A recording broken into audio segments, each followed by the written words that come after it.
Sequoia is not new to crypto investing, but this is the first time you've launched a sector-specific fund. Why and why now?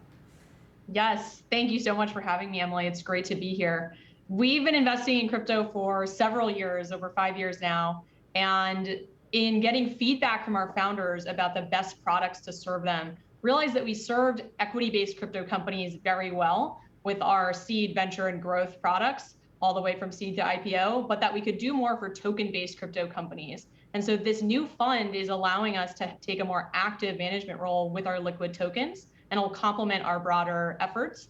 And we thought this was a great time because it was, driven by feedback from our founders, but also because crypto is at such an inflection point in terms of both users and talent entering the space. We think we're just at the beginning of an S curve that we'll see pick up dramatically over the next decade. Now, Sequoia has invested in Bitcoin and Ethereum itself, for example, but also in companies like FTX. When it comes to the token side, what are tokens and blockchains that you find particularly interesting? It's a great question. I think we watch the developer momentum on each layer 1 blockchain and several of the layer 2s very closely. That's an important signal for us.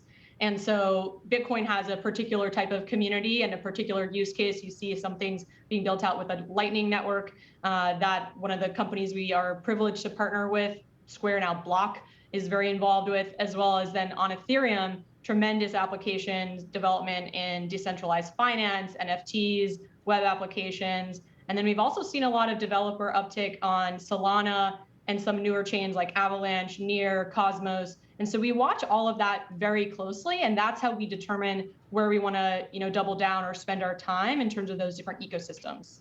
Now, last year, 20% of Sequoia's new investments in, as I understand it, the US and Europe were in crypto. That's a really big part of the pie for a long time, more traditional tech venture capital firm. Do you see that portion of the pie rising into 2022? Is this going to become an even bigger part of Sequoia's portfolio?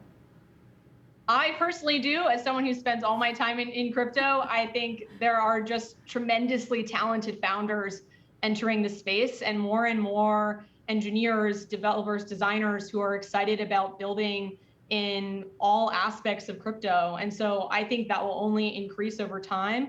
We at Sequoia have a thesis that crypto is going to impact both the financial sector as well as broader internet services. So that's consumer and enterprise. And so we expect crypto to eventually be in all of those sectors. And I would expect that everyone at Sequoia is eventually a crypto investor.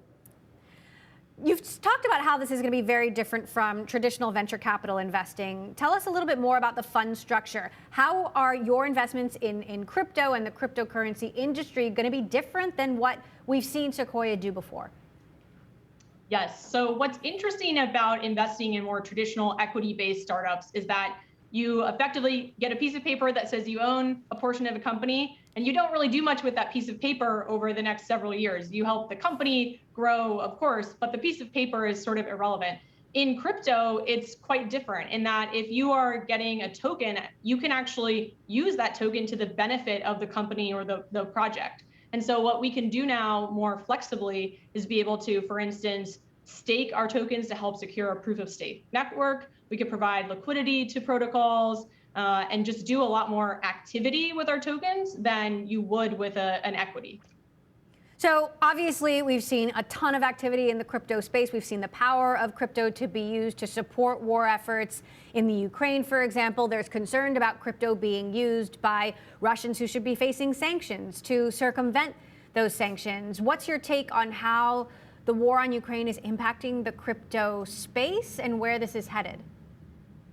Yeah, well, first, we are all heartbroken by what we're watching. It certainly hits very close to home. Sequoia has Ukrainians who have Ukrainian family. We have companies who have, employees in Ukraine, and of course, many users. And so it's something that we watch every day, and our heart goes out to all of them, and we do all that we can.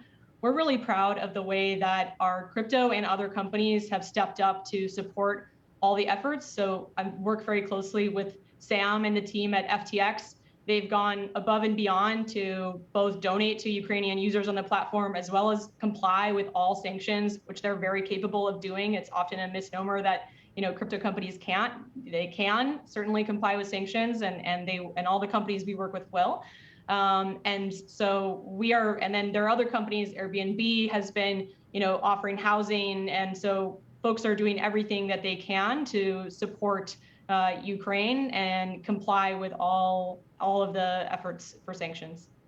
And do you look at cryptocurrency as a safe haven or a safer asset than a traditional equity in this moment? I mean, we saw some optimism around at least the way Bitcoin was trading. We've seen that be wiped away. We've seen a lot of volatility. How should we make sense of cryptocurrency as an asset? How is Sequoia making sense of cryptocurrency as an asset?